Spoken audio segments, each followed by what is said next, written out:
Pirojektoota gurguddoo baajata mootummaa naannoo Oromiyaatiin bulchiinsa magaalaa Finfinnee keessatti ijaaramaa jiran keessaa giddugalli aadaa fi tuurizimii isa tokko. Pirojektoota kanneen abbummaatiin Biiroo Aadaa fi Tuurizimii Oromiyaatu ijaarsisaa jira. Hooggansi olaanoon mootummaa naannoo Oromiyaa sadarkaa ijaarsa pirojektichaa daawwate. Biiroon Aadaa fi Tuurizimii Oromiyaa pirojektoota gurguddoo 3 bulchiinsa magaalaa Finfinnee keessatti ijaarsisaa jira. Pirojektoonni kunneen giddugala oomishaa fi gurgurtaa meeshaalee aadaa Oromoo, mana barnootaa aartii akkasuma giddugala leenjii fi qophii nyaataa aadaa Oromoo yoo ta'u, baajata koomsaa birrii miliyoona 700 fi miliyoona 87 caaluun ijaaramaa jiraachuu hoogganaan Biiroo Aadaa fi Tuurizimii Oromiyaa obbo Hundee Kabbadaa himan. Pirojektoonni ijaaramaa jiran kunneen rakkoowwan gama guddina aartiitiin akka naannoo Oromiyaatti jiru furuu fi bakka itti qabeenya aadaa qabnu madda dinagdee taasisuu dandeenyudha jechuun dubbatan. Gamoowwan ijaaramaa jiran kunneen aadaa uummata Oromoo magaalaa Finfinnee keessatti calaqqisiisuuf gahee guddaa qabaachuus obbo Hundeen eeran. Keessumattuu kan giddugala oomisha meeshaalee aadaa argiteetta yoo ta'e horooroo qabaa, siinqee qabaa.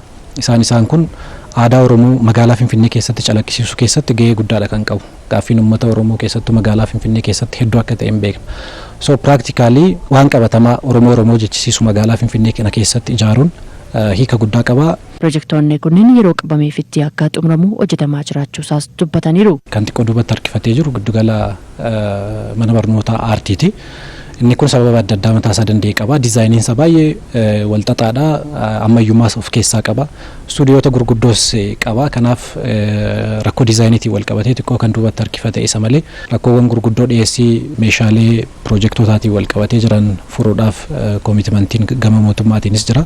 Kanaaf yeroo dhiyootti keessattuu bara kana pirojektoonni sadan isaaniiyyuu akka xumuraman kan kallattiin taa'ee jiru. Pirojektoonni gurguddoon baajata mootummaa naannoo Oromiyaatiin magaalaa Finfinnee keessatti ijaaramaa jiran gaaffii uummanni Oromoo waggoota dheeraatiif Finfinnee irraa qabuuf deebii kennaa kan deemudha jiran Afyaa'in Caffee Oromiyaa Aadde Sa'aadaa Abdurrahmaan. Akkaataan ijaarsaalleen aadaa, duudhaa, seenaa uummatichaa kan ibsuu fi hamma tokko gaaffii kaleessa lapheessaa keessatti magaalaa Finfinnee irraa qabu san kan deebisuu danda'u waan ta'eef inni kun jalqabbiidha. Inni kun ka'umsa gaariidha. Waggoottan 27 dabraniif lafa isaarratti aadaa isaa, seenaa isaatiin dhiibamee waan isa fakkaatu argachaa turre waan ta'eef gaaffii isaa deebi'aa turre waan ta'eef kanaaf gaaffiin gama dinagdeetiin qabu gama aadaa, duudhaa, seenaa isaatiin asirratti qabu san akka deebi'amuuf hojiin hojjetamaa jiru baay'ee gaariidha. Hojii hojjetamaa jiru milkeessuutiif uummanni tokkummaa isaa cimsuun hirmaannaa taasisuu akka qabus dhaaman. Tokkummaa isaa cimsaa, gaaffii isaa karaa haqa qabeessaa fi yeroodhaan akka deebi'uuf